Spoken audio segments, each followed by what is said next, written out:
भद्रं कर्णैभिः शृणुयाम देवाः भद्रं पश्येमाक्षभिर्यजत्राः स्थिरैरङ्गैस्तुष्टुवागं सस्तनूभिः व्यशेम देवहितं यदायुः ॐ शान्ति शान्ति शान्तिः.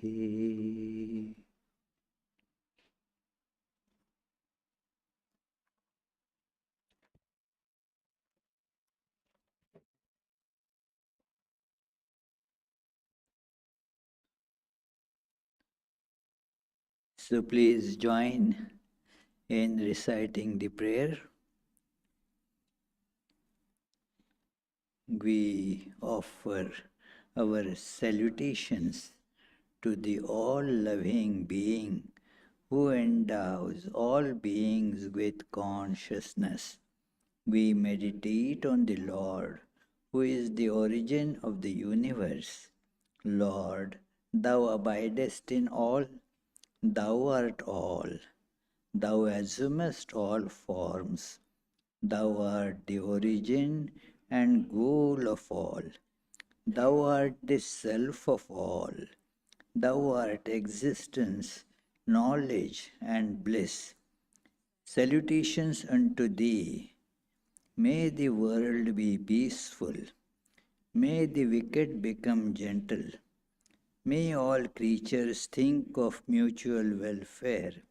May their minds be occupied with what is spiritual and abiding. May our hearts be immersed in selfless love for the Lord. Peace, peace, peace be unto all.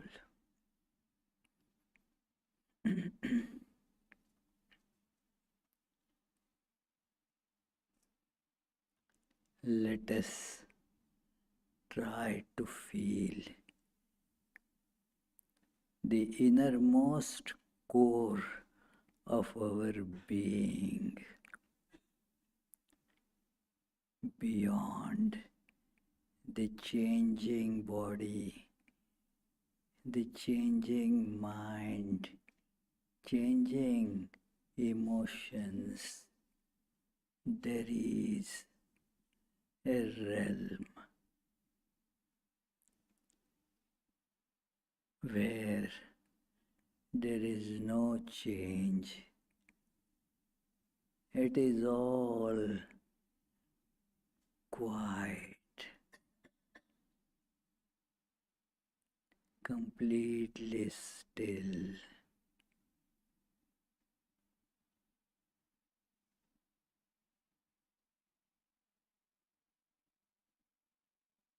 There is the lone spark of consciousness.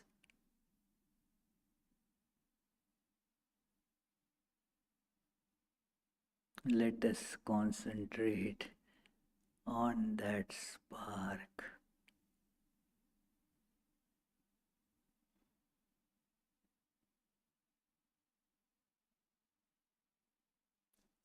I see it is becoming bigger and bigger.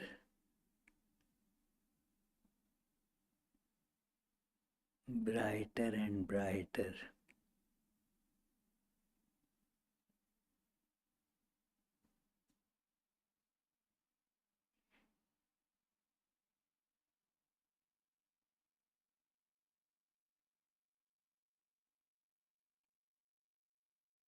It has pervaded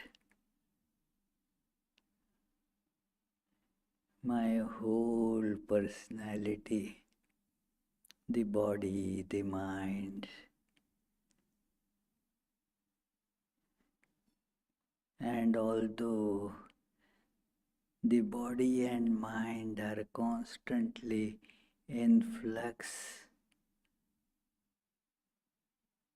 this light is unchanging.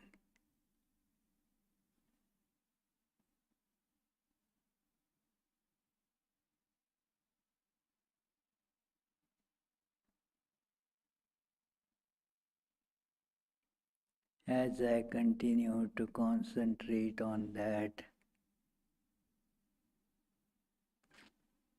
I see it pervading the whole universe.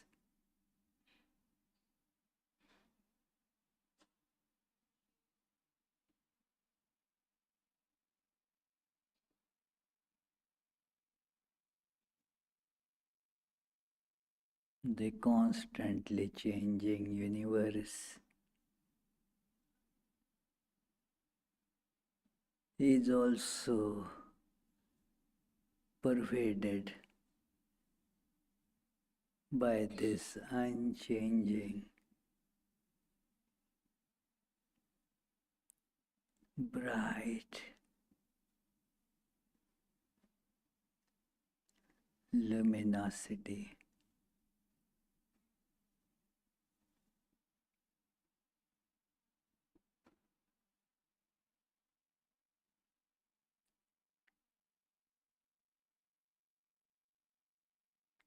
As I continue the concentration,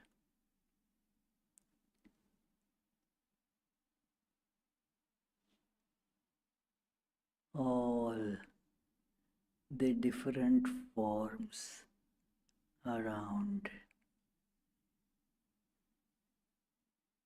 including my body, has totally merged in this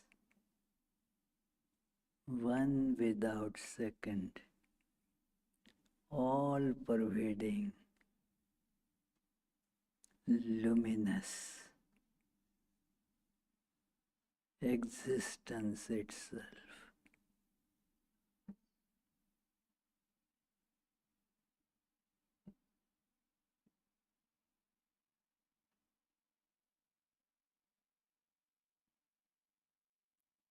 I am that.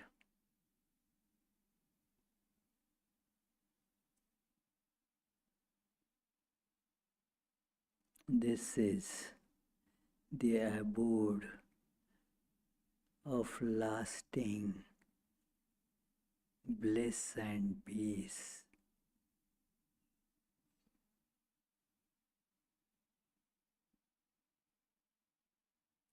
Everything is connected.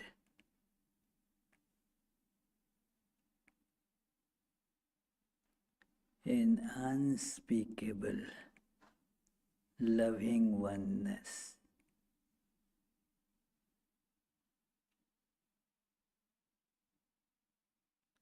Om, peace, peace, peace.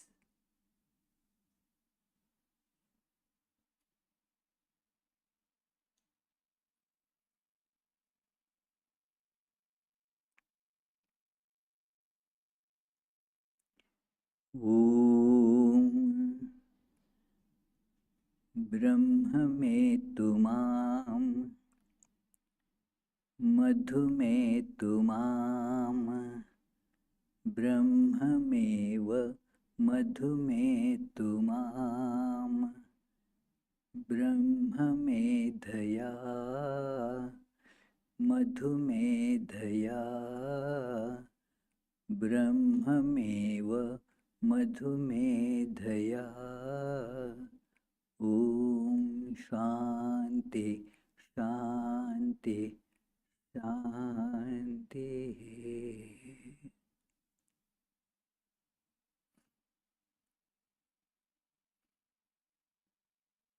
May the existence absolute be experienced by me.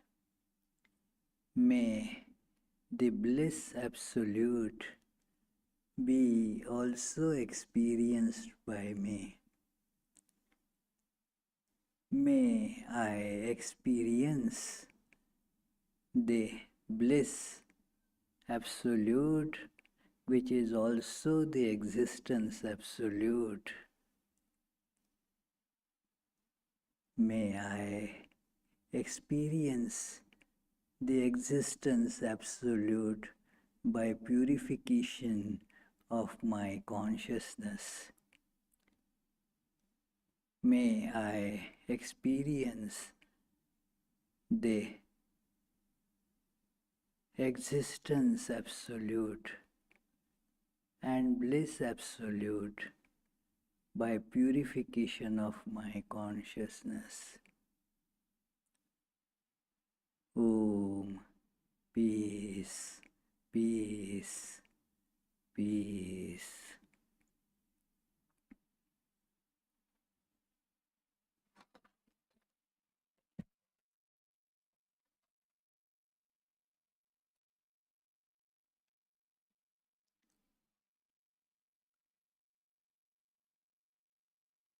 Some time back, I don't remember when, but uh, a very intelligent, bright friend of ours, I don't want to tell the name, uh, he and some others, we were discussing in the dining hall that what questions you can ask Google or Siri on phone. And then we just thought that, hey, can we ask the Google or Siri, hey Siri, I am feeling lonely. And that gentleman said, okay, I will ask. And he produced that tone of sadness also. Siri, I am feeling very lonely. And that Siri answered, sorry to hear about that, but you can always talk to me. So there is this palpable problem of loneliness. It is an epidemic according to various these medical and psychological websites that it has become an epidemic in United States and all over the world actually, that people are facing this problem of loneliness. I feel very lonely. And it gives rise to many corresponding problems as well, physical and mental. That many times a person gets into the psychosomatic diseases connected with that. Even like the heart disease, one can get due to this intense feeling of loneliness. It is a problem which is apparent but difficult to diagnose at the level where people generally medically look for, because the problem is deeper. There is an interview given by the present Surgeon General of America. Uh, it is Ramaswamy, Dr. Ramaswamy, and he says that it is the problem of getting connected. People do not seem to get connected, and therefore they feel very lonely. It is not that one will feel lonely sitting in a cave alone somewhere, or a person who is, say, uh, locked up in a solitary confinement, and then only that feeling of loneliness would come. Not at all necessary. One can be on a summer evening right at the busy Times Square and will be feeling lonely. Thousands of people around, and yet one will feel lonely. And on the other hand, if one has deliberately gone in a cave to meditate, or has this meditative temperament and so is in a lonely cave. There is nobody there and yet won't feel lonely. So it is not whether you are in lot of people nearby or you are with no person near you, yet the feeling of loneliness has something deeper to do with, and that is the problem of connectedness.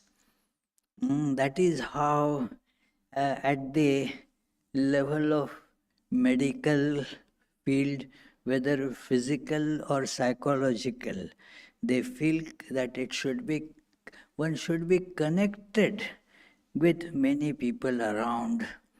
It has been found out, and that Vivek Ramaswamy has mentioned that people are connected on screen, like social media, on internet, on their phones, but that doesn't seem to remove their feeling of loneliness. It probably intensifies it, because the interpersonal connections are missed. It is a kind of illusion that one gets that, oh, I am with 70,000 people together on Instagram. So it is, but still there is no feeling of connectedness. Loneliness is still very observable and manifest in behavior. So there are, of course, people do various things to feel connected. If you are not able to connect with people around you, then you keep a dog or a cat with whom you feel that you will have better success of getting connected. It is, uh, and then you feel the problem of loneliness with that animal also. It is, I hear such things like, my cat is feeling very lonely these days. It is, now the cat doesn't have that problem, but the human problem gets superimposed on cat also. It is your problem of loneliness, and so it is infectious. So the cat also gets that problem. Oh, the cat is feeling lonely.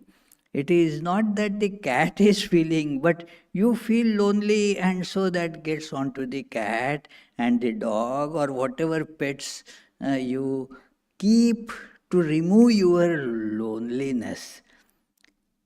One idea that generally is not very much debated in the medical or psychological fields, because they kind of abhor anything spiritual that is not scientific. So, but the solution lies there. The problem manifests on the physical plane, but for solution you have to go a little deeper than just the outer physical sphere or even the psychological sphere. They manifest in mind and body, but the problem actually lies much deeper. And that is the getting connected, not with so many people, getting connected with oneself, getting connected with who am I. That idea is very effective and important to understand, feel, and practice. That it is connecting to one's own inner core. That is why we did a little meditation of that type before we actually started discussing it. It is connecting to that which is real. And the problem of getting disconnected with very close people, not that they are physically getting disconnected, but psychological disconnect happens. Mistrust develops. Then also, we do not, even though they are spouses living in the same home, uh, don't seem to be talking with each other. Also feel that, oh, we two live in two different worlds, as it were, and not getting connected with each other. What to speak of even those, the what you think as your circle of interaction, your some friends with whom you regularly interact. Mm. So to remove the loneliness, you then depend on them. That okay, bring all our relatives, uh, throw a party, some birthday or some such thing, find out an occasion and call them. And you get busy with working, making the arrangements for food, arranging a hall, arranging for gifts. So, getting busy in that for some time, the loneliness is pushed aside. And but then it surfaces again that, oh, all of them, you do not find connection with really anyone. And they came and we had some laughter, some stories, some jokes here and there, and food. That's it. The connections then disappeared. It is a very common experience that that after such parties, the organizing person starts feeling more lonely. The time is at that time, it was like taking some steroid, for the time the disease is pushed away, but then the steroid effect wanes, and then you start feeling the pain again. So it is not that after having such things, then you feel that loneliness is gone. Okay, let us go for a travel. Let us go on a cruise. I will get connected to a lot of people. And there, one very stunning, unexpected experience I am narrating. One of our devotees,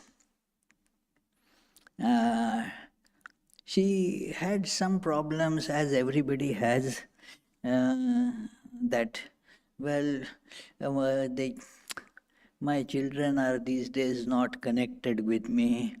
I call, but they don't respond much. They have their lives, they are busy. So I and one of my friends, we both have decided to go uh, on a tour of France and Switzerland. Okay, then what happened? Oh, uh, we together rented apartments here, there. What is it called? Airbnb. So we got that. Then we left. We were very close friends. After the first 2 days, when we arrived in France, then uh, after 2 days, uh, this lady who was telling me, she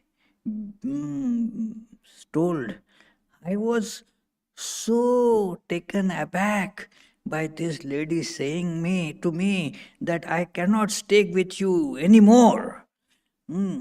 You are not at all a good company. It is. And So this lady tried to plead, we rented it together. It will be too much of an expense for me now if you leave. I don't care. I cannot live with you. You are not a person that I can connect to. And they were friends. But went for removing this loneliness. This is the fact that I am telling, friends. And then she came back more disconnected than she went.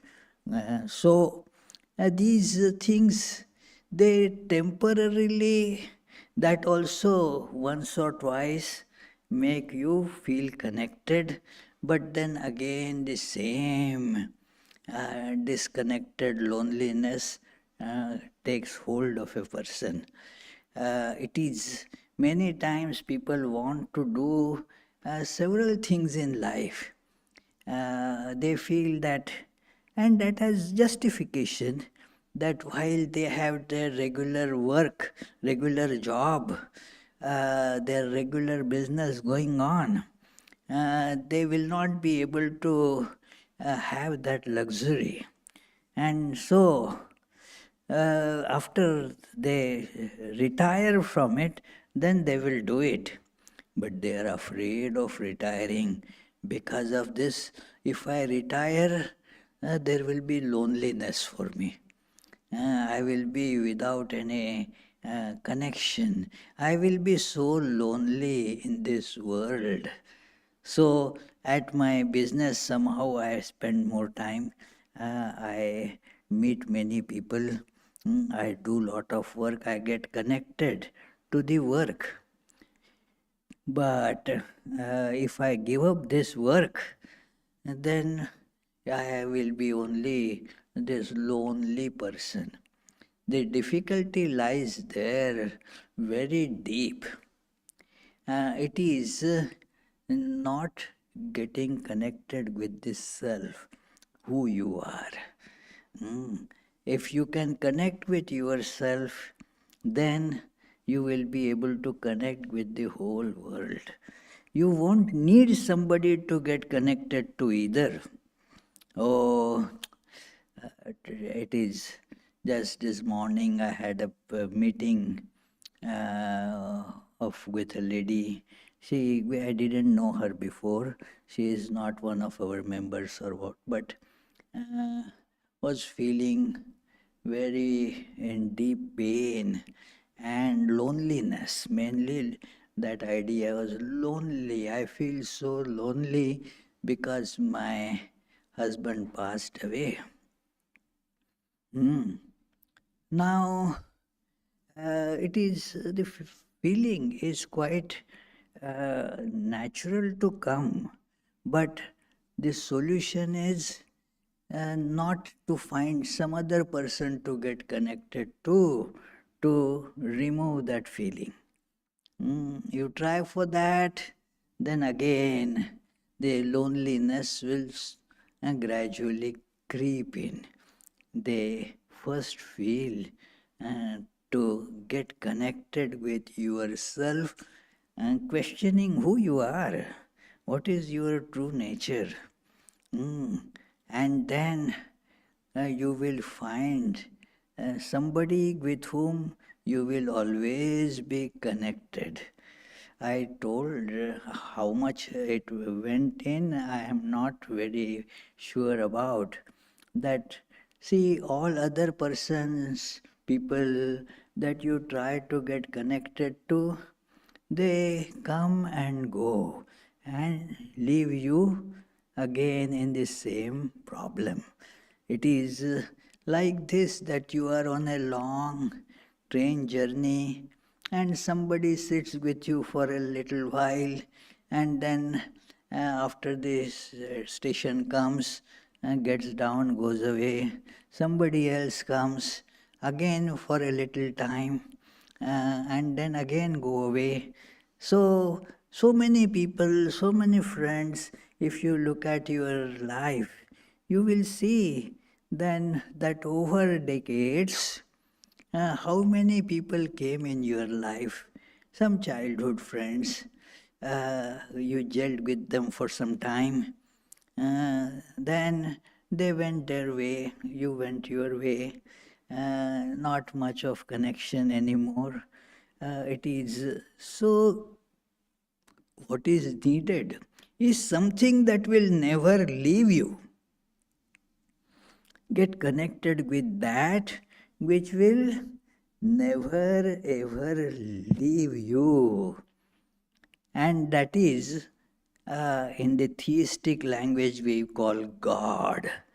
Or if you don't want to think of God, think of the closest expression of that, the Atman or my true nature.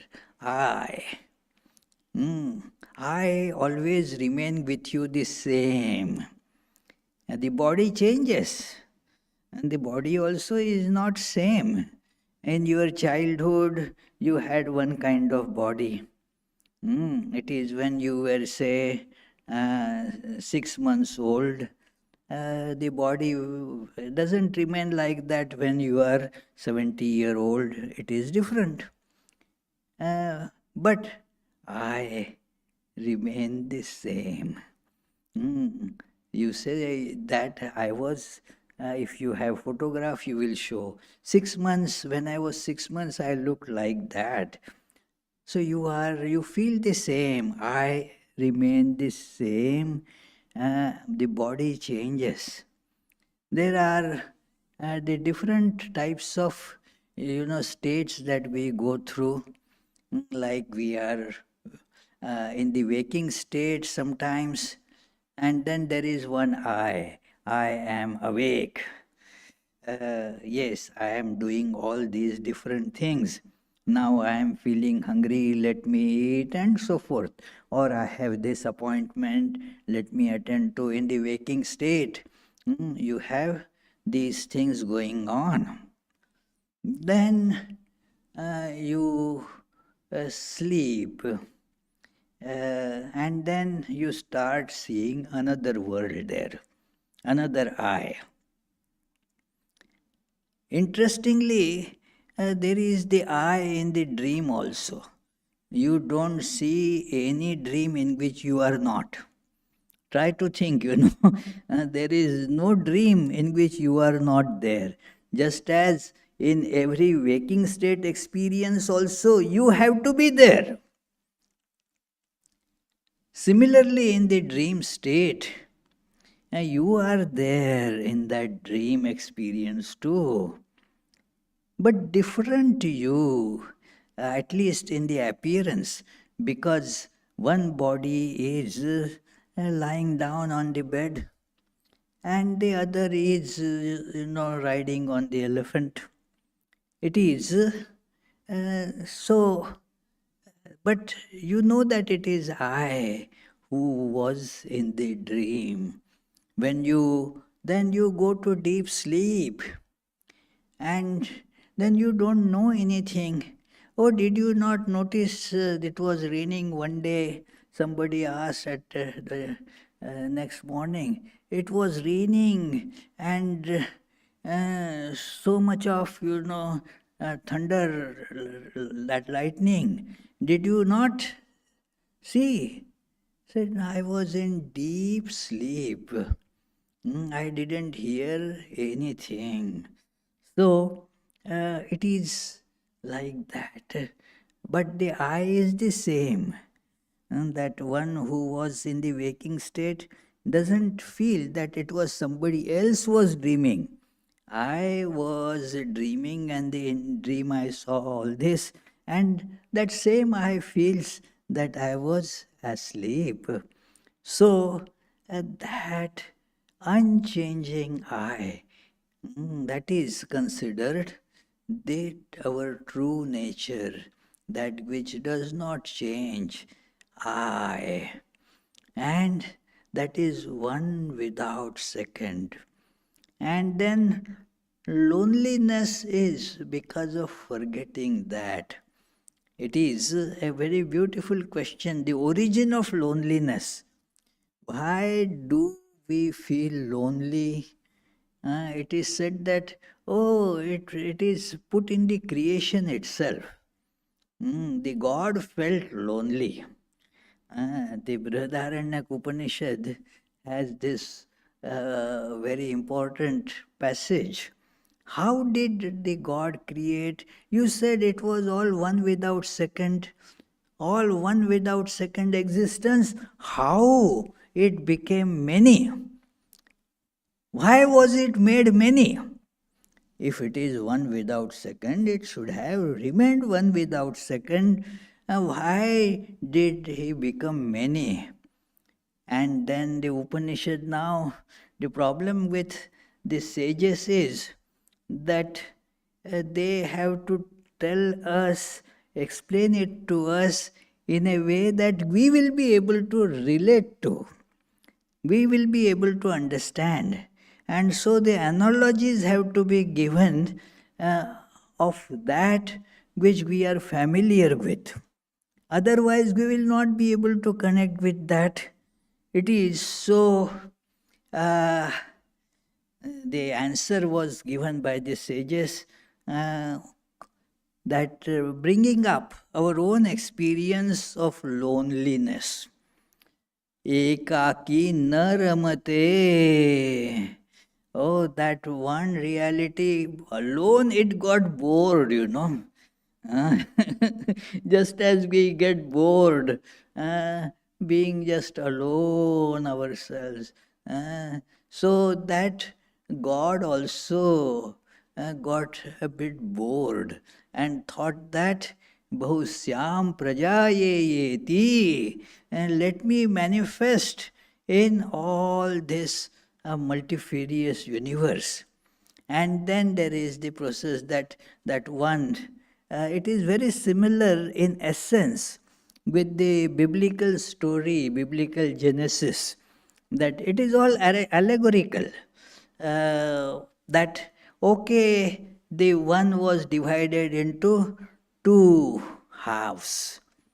And then two halves means they are in a way opposite to each other. It was one. Then two halves were made. Then from that two, one became dark, other became light. So one became male, another became female, and then like that, as it is the likes and dislikes, they infighting began. A lot of, so tremendous big creation was made. But since it was created from what? It was created, thank you, it was created from loneliness.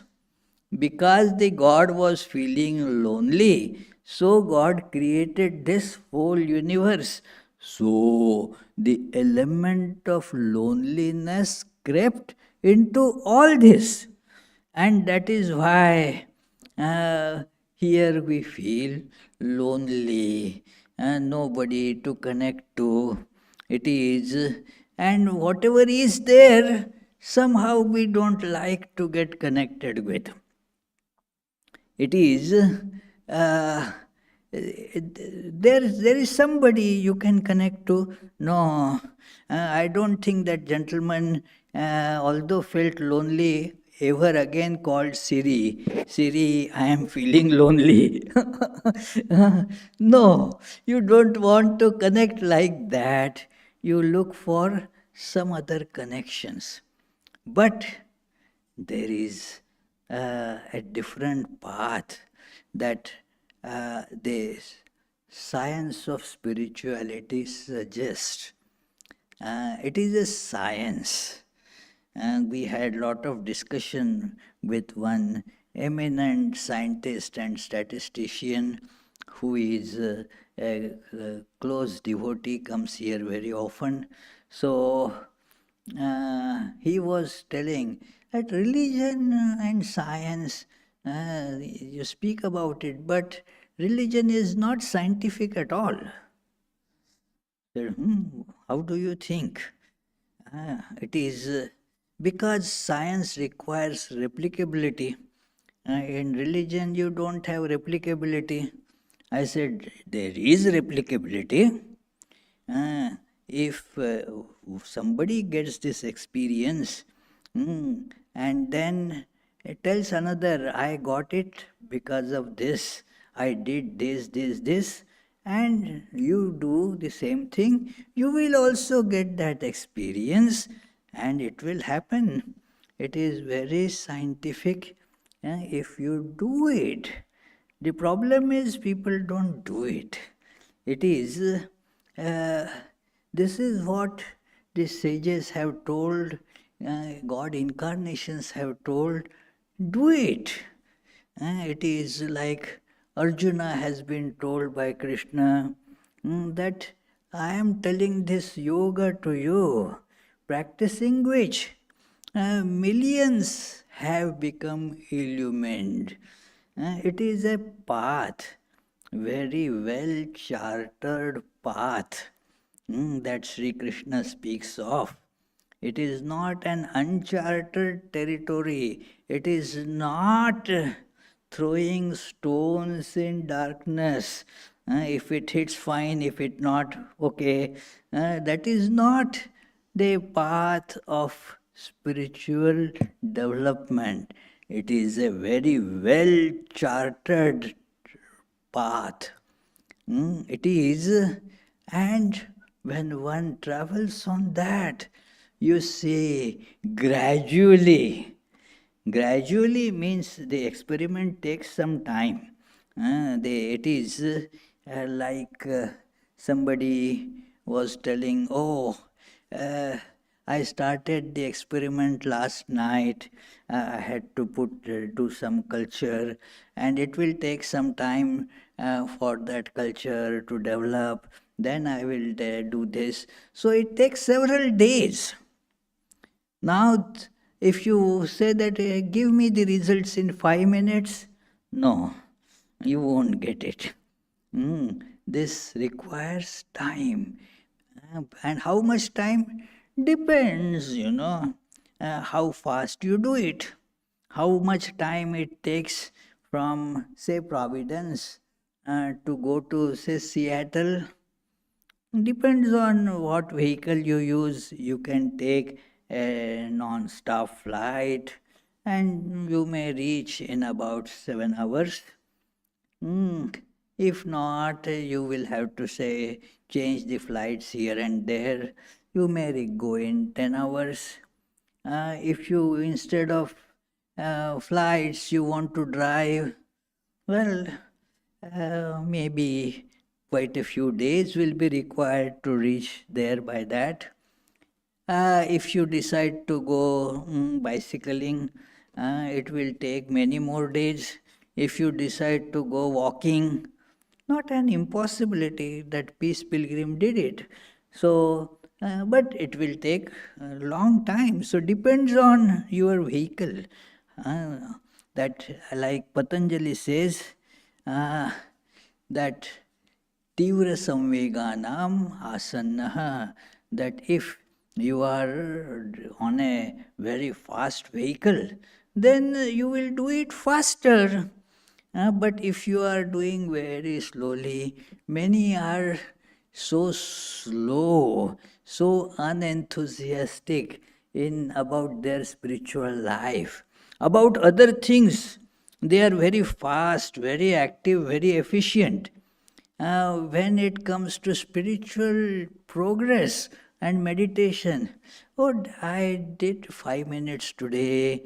Next day I forgot, of course, but then it is. Then I was very busy in other things.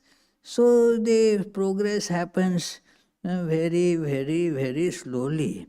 Like that Birbal's khichdi. There was one minister, and the king had called him. He wanted to teach king a lesson that such minute intensity doesn't work. So the time for the conference had approached, and this Birbal minister was not there. So king sent somebody, those days were no cell phones, so he sent somebody, hey, and that emissary brought back the message that the Bible says that he is cooking khichdi, means some rice and pulses and certain things cooked together, a very common, simple variety of food. So it is, and the king thought, okay, in a few minutes he will be here. Half an hour over, 1 hour over, another message, same reply. So the king decided that let me go and see what's happening. And he saw three 20 feet bamboos, and they were kept like that. On the top of that, there was a pot kept with water, rice, and pulses there. And underneath there was a tiny fire, with just one hay burning at a time, one blade of hay. And this Birbal was sitting there and putting one hay, another piece of hay like that. And the king said, hey, how can this khichdi ever be cooked? It can never be cooked. Uh, Obviously, it is. So, this kind of spiritual practice will not help at all. This is very scientific. If you do it regularly, intensely, yes, according to the intensity, you will get the results, and surely you will get. So, it is a very scientific thing that go into meditation and feel, you will start feeling connected with yourself, and then you will not feel lonely. I can guarantee you that whether there are people around you, you will get connected with them well. If you are connected with yourself. If there is nobody, still, the God is always with you. And you have to learn to connect to God. Even if there are 1,000 people, try to see the same I or God in everyone. And thus it is easy to connect. And if there is no person around, not even say cat for that matter, still you will have no problem in getting connected. It is therefore these people, to keep up their practice, they try to stay alone. They feel that sense, I am alone. Because after all, I alone am reflected in all these people around. There are not others, nobody else. It is, do you never count, how many people were there. Suppose you see one person. That person doesn't say, well, my two legs and my two hands, and then my belly, my heart, my head, my eyes, and all. You don't count 12 or 20 people there, only one person. So, similarly, you see all others, everybody, could be thousands or millions. They are my reflections. I am in all of them. So, this is the way you can feel that connection. And then the problem of loneliness can be averted. It is told in Bhagavad Gita, one must therefore uh, meditate to connect with oneself. It is told that it is that in the 6th chapter, it is mentioned that you see the same reality, Saranmitraryudasinah madhyastadveshya bandhushu sadhushvapi cha papeshu samabuddhirvishishyate. That person excels who looks equally on a well-wisher, a friend or an enemy, a neutral or an arbiter, a hateful person, a relative, and also on the good and sinful. Sees that these are different manifestations of myself. It is like that, and so does not feel lonely. It is, and so it is told, hold on to this consciousness. Yogi yunjit satatam atmanam rahasi sthitah ekaki yatachittatma nirashihi aparigraha. That the yogi, with his mind and self, the body subjugated, free from desire, destitute, and living alone in solitudes, should constantly concentrate his mind. Concentrate on his mind. That in all different circumstances, it is you alone are there, and thus you will find it easy then when you see to feel connected. Even if you are in a cave, you will you will not feel disturbed that, oh, I am alone, or I am feeling lonely. No. And even if you are amongst thousands of people, you will feel well connected with everyone because they are all your reflections. So, this is how one should see this problem. Otherwise, by just the empirical means, that okay, feeling lonely, let me go to Hawaii. You go to Hawaii, come back again, same lonely. There also you were lonely.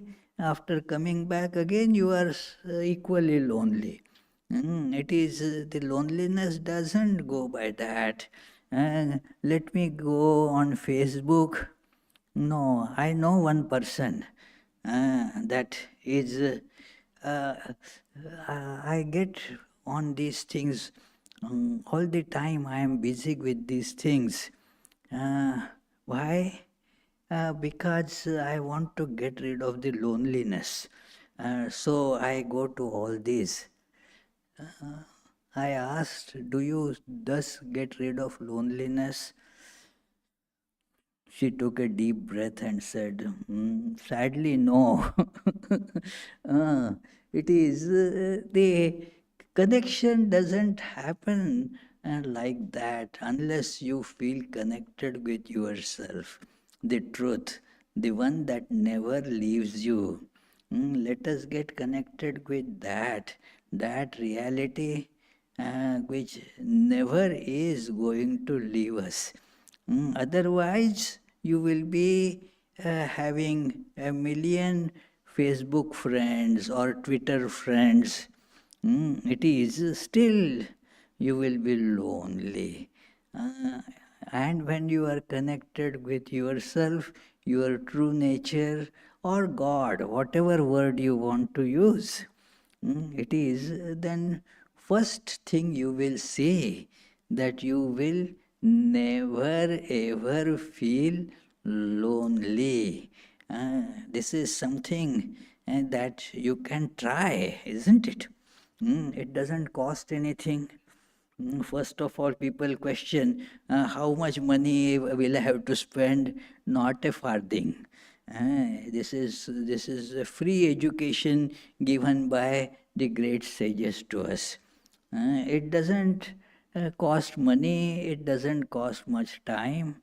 It is you will soon see you will not reach the goal, but you will start seeing the progress. If you are doing it with right earnest, with some reasonable intensity, then uh, you will start feeling that connectedness, and the result will be your feeling of loneliness will be on the wane for sure. Thank you, friends. Just think about it for half a minute, and then in case if you have any questions, please feel free to ask.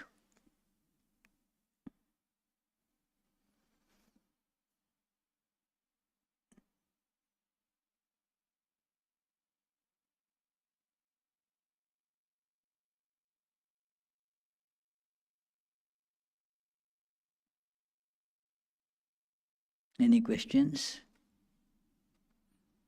Our Abhishek in that corner, he has a question.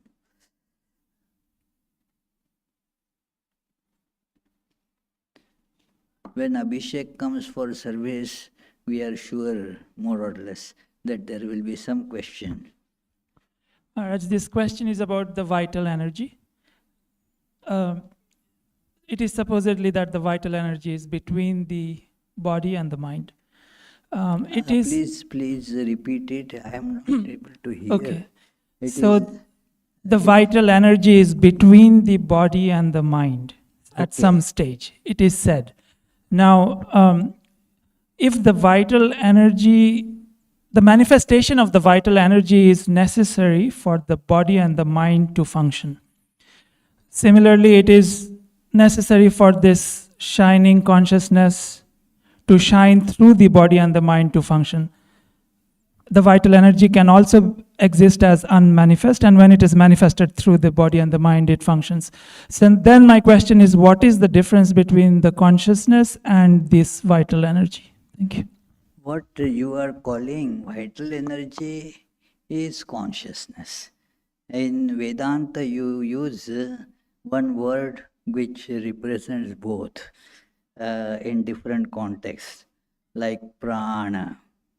A prana word is used for vital energy, and prana in many Upanishads, like Mundak Upanishad, is used as the consciousness. Prano hi eshas sarva bhutair vibhati. Beautiful verse. That this prana alone manifests as everything in all beings. So there it prana means consciousness. Now why the same word is used to represent both? Because the consciousness itself manifests as that vital energy. So therefore, the same word is used. Like we use that, like rose, the word is used for rose flower, and as well as the rose plant. So it is because from the plant the flower comes. So similarly from prana as consciousness, prana as the life force or vital force comes. That is the reason that, and so same word gets used. Consciousness appears, manifests as the life force. Yeah. Jyoti has a question.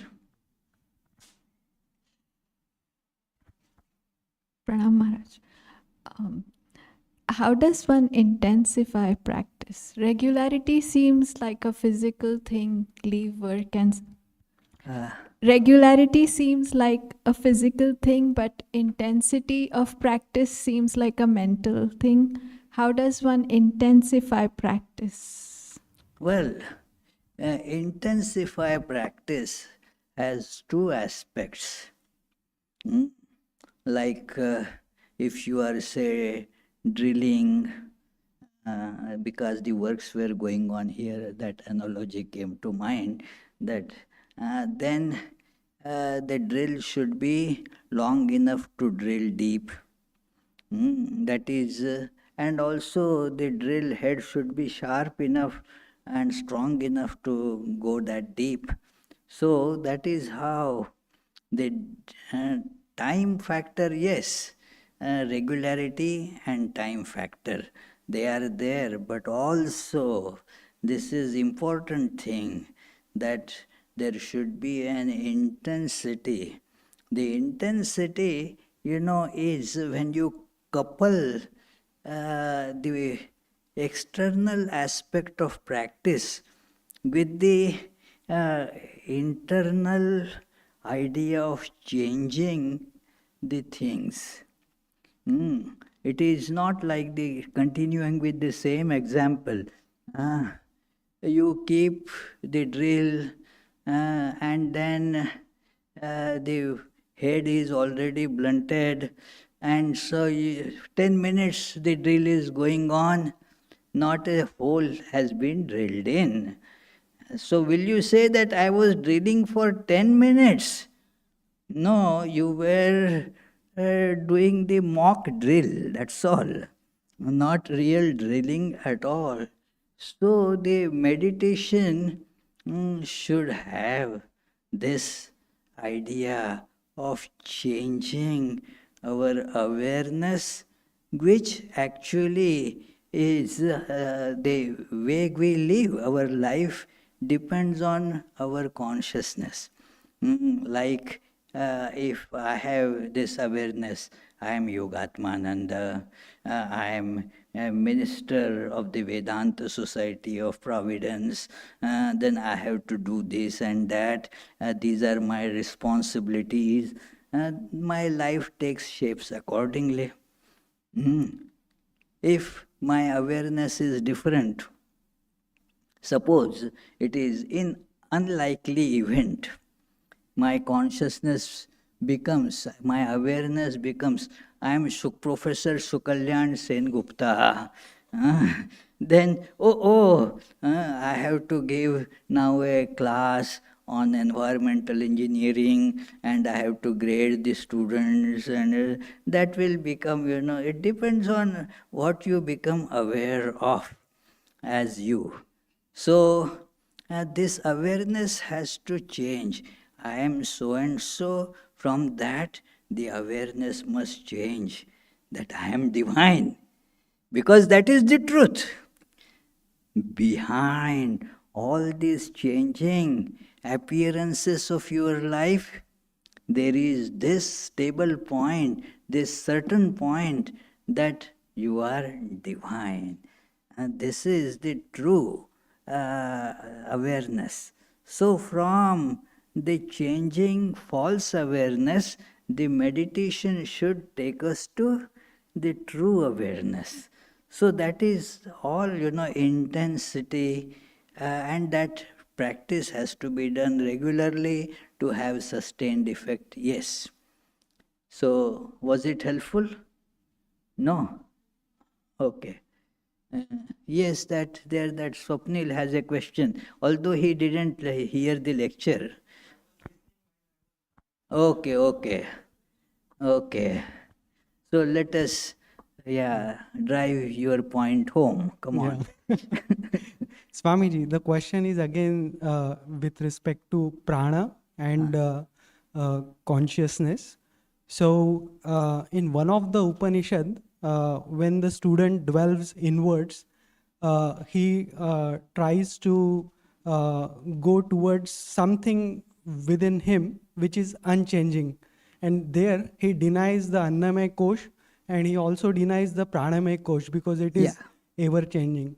So is prana the projection of the chit? I'm saying ever changing consciousness. There, the word pranamaya kosha, there, the prana is the energy that powers the body, and therefore the sense organs are also called pranas. So there, in this process of transcendence, going deeper towards the true self, you first deny that I am not this body, which is called Annamaya Kosha, the food sheath, because it is just food processed. What we call body is the food gets processed, and that is this body. So, deeper than that is what powers this body. That is called Pranamaya Kosha, the energy sheath or power sheath. And then behind that is the software, the mind, Manomaya Kosha. There is the other part aspect of it, this something that stores the memory, something that takes the decision, Manomaya Kosha, Vijnanamaya Kosha, like that. And Anandamaya Kosha is the ultimate one. So you have to transcend all these to get to the ultimate reality. Yes, Rupak?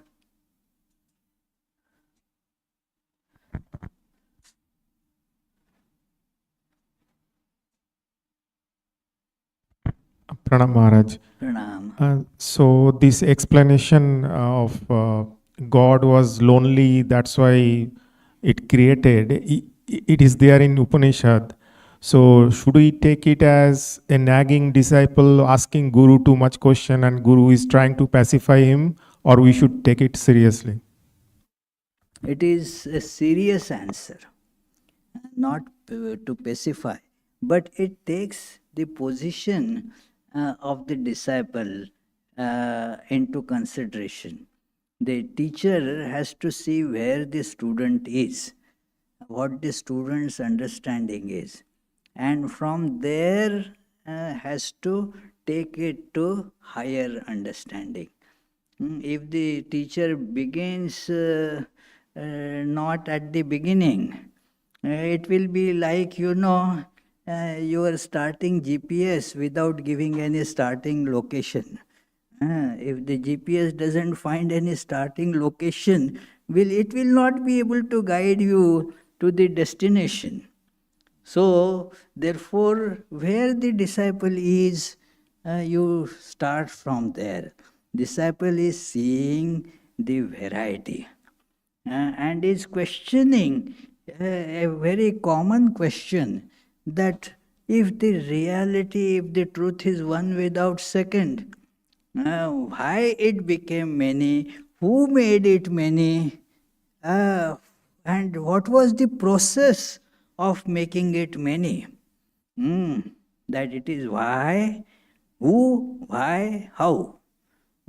So the first sentence answers that it is first thing there, let me become many. In Taittiriya Upanishad and Brihadaranyaka Upanishad, in Taittiriya Upanishad some details are provided more, which Brihadaranyaka Upanishad also provides in a different way. Brihadaranyaka Upanishad says, Ekaki na ramate. I quoted it because it mentions loneliness. So, Taittiriya Upanishad says, So kamayata. It thought. That also is like because actually the one without second doesn't think. There is no process of thinking that needs to be taken up. So, bahusyam praja yeti. Let me become many.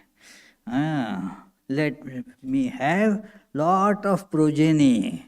Bahusyam praja yeti. So, and then started working at it. When you have the desire to do something, then you start working at it. So, satapotapyata. So, therefore, it started, looking at the ways of doing it and so forth. So, there he started doing and then split everything that, like I said, day and night and so forth, that idagam sarvam asrijata. All this is thus has been made what? Niruktam cha, niruktam cha, nilayanam cha, nilayanam cha, satyam cha, nritam cha, tat satyam abhavata.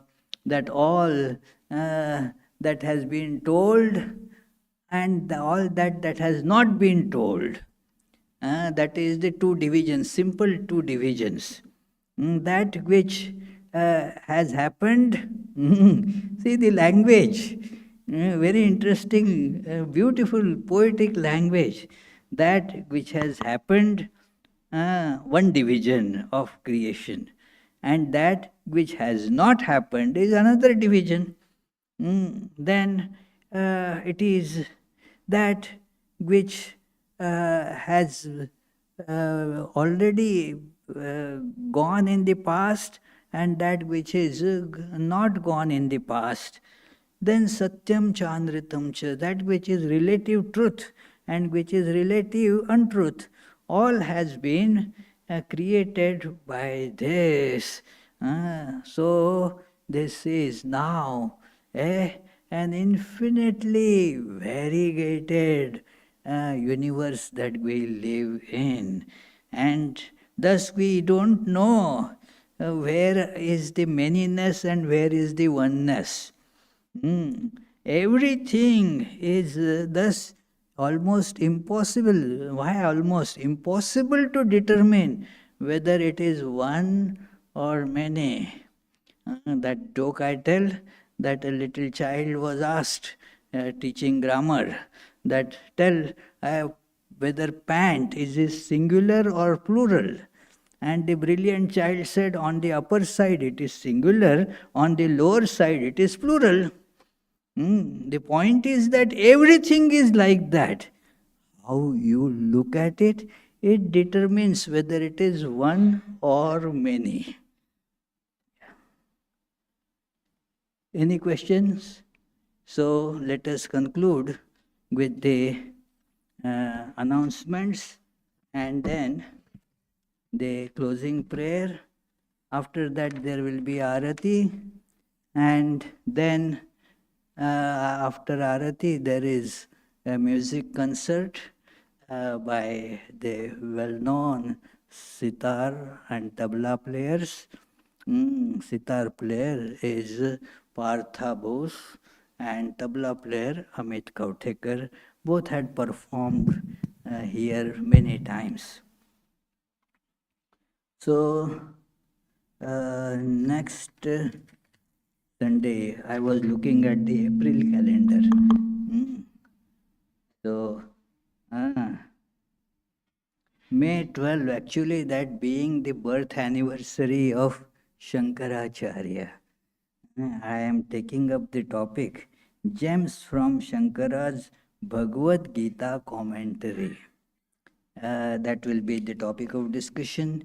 The Tuesday, Friday classes, they will continue as always. It is Tuesday at 7:30 p.m., Friday also same time. The topic on Tuesday is Gospel of Sri Ramakrishna. Friday it is stories from Srimad Bhagavatam. Early morning and evening meditations every day, meditations and prayer and readings that will continue. And you are welcome to join. All of these, there is a spiritual retreat coming up on May, what? 27th, Monday. Remember, this time the retreat is on Monday because it is the memorial Monday vacation. So it is, that is why this time it was kept on Monday. And it will be given by Swami Anubhavananda, who had given retreat in last year's May also, and is a wonderful, very knowledgeable teacher of very, lucid language. So if you want to join, you have to register, either register here with Naomi, or you can register online. So, okay then, the closing prayer. May the Divine, who is Father in heaven of the Christians, Holy One of the Jewish faith, Allah of the Muslims, Buddha of the Buddhists, Tao of the Taoists, Great Spirit of the Native Americans, Ahur Mazda of the Zoroastrians, and Brahman of the Hindus, lead us from the unreal to the real, from darkness to light, from death to immortality. May the all-loving being manifest himself unto us and grant us abiding understanding and all-consuming divine love. Peace, peace, peace be unto all.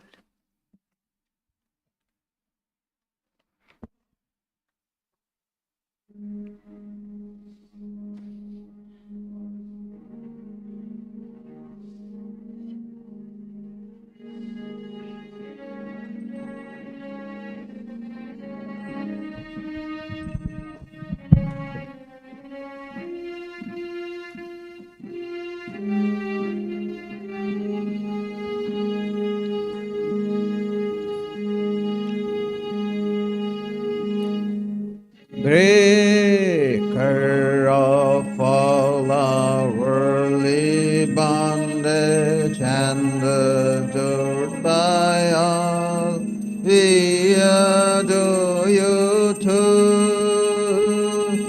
Stainless Lord, assuming human form, stainless Lord, assuming human form, transcendent yet filled with love. You free us from the sin and our world. Consciousness is your form. Your eyes always purified by knowledge. Your eyes always purified by knowledge. Looking at them, illusion is gone. Ocean of shining love and feeling, ever inebriated in your infinite love. Your feet always dear to your devotees. Your feet always dear to your devotees.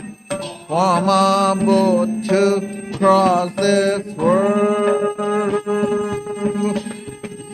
Reveal to us the God incarnate and helping us join with you. Your mind's always set in the divine light. Your mind's always set in the divine light. This we can see through your grace. Destroyer of worldly sorrow and compassion soul, infinite is your word. Your life's offered for the world's deliverance. Your life's offered for the world's deliverance, saving us from darkness and fear. Renouncer of all lust and onlooker. Therefore you were always spurning sensual life. Lord of monks, you are the best of men.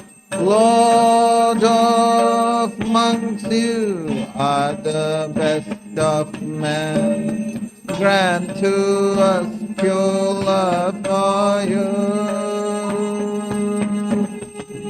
You're fearless and you're free from doubting, with your mind very firmly resolved. Causeless refuge of your devotees, causeless refuge of your devotees, renouncing caste and birth. Our treasure is your holy feet, which take us very soon across this puddle of life. You give love and even sightedness. You give love and even sightedness, to remove our anguish here. Our treasure is your holy feet, which take us very soon across this puddle of life. You give love and even sightedness. You give love and even sightedness, to remove our anguish here.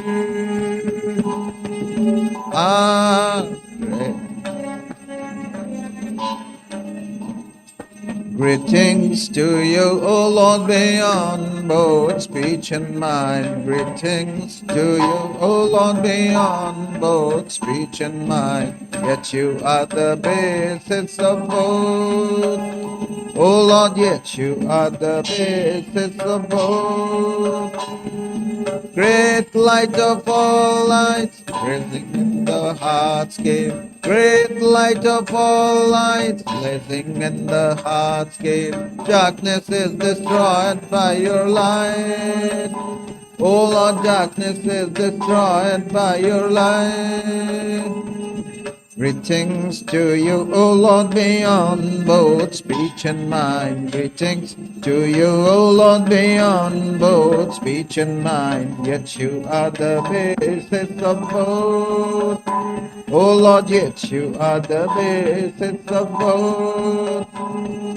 Great light of all lights, blazing in the heart's gate. Great light of all lights, blazing in the heart's gate. Darkness is destroyed by your light. Oh Lord, darkness is destroyed by your light. Langa Ranga Bhanga, these are all the sounds of Mridanga. Langa Ranga Bhanga, these are all the sounds of Mridanga. Spiritual songs devotees are singing for your worship divine. Spiritual songs devotees are singing for your worship divine. Jayo Jayo for your worship divine. Haru Haru for your worship divine. Shiva Shiva for your worship divine. Breaker of all our worldly bondage, and adored by all, we adore you too. Jai Shri Guru Maharaj जी की जय।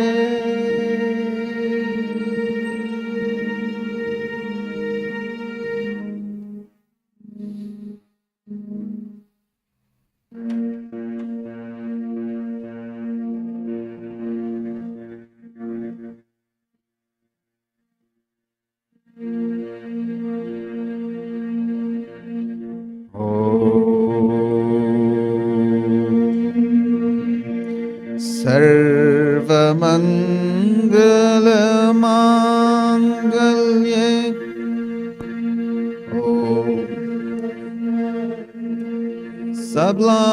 sublime, all noble ends you give to us, granting us refuge, all seeing glory.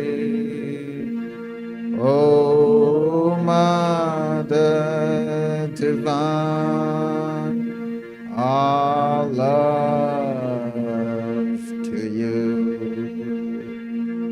Creation, preservation, dissolution are your powers, eternal one. Nature's real basis, nature's essence. O Mother Divine, our love to you. We come seeking refuge from anguish. Be our Savior through your deep concern. All our suffering remove, Goddess. O Mother Divine, our love to you. Victory, O Mother Divine, our love to you. Blessed Mother Divine, our love to you. Blessed Mother Divine, our love to you.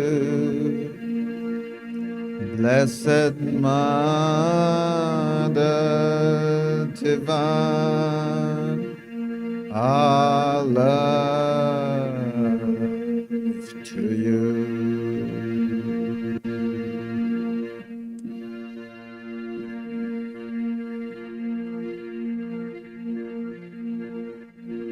Jai Shri Ram Krishna Dev Ki Jai.